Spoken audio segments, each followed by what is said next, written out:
Hi, welcome to B&E World.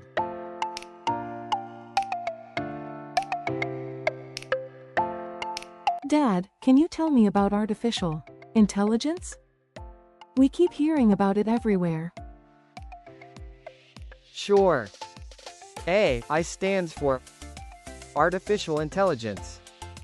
It's like having smart machines that can think and learn, almost like us.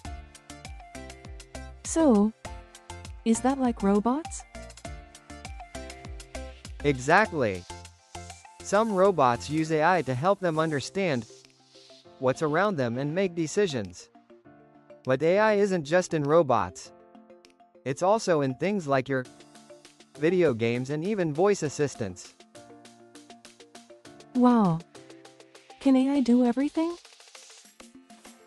It can do a lot, but it's not perfect.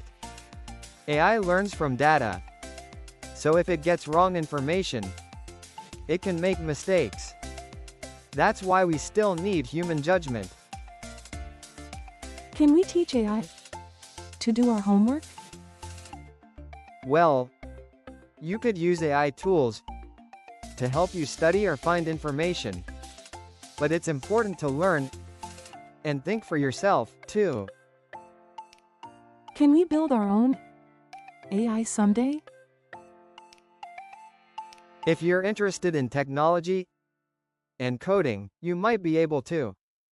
There are lots of resources out there to help you learn. That sounds cool. Can we start learning about it now? Absolutely. Let's find some fun coding games or apps to explore together. Yeah. Let me do it. Sure.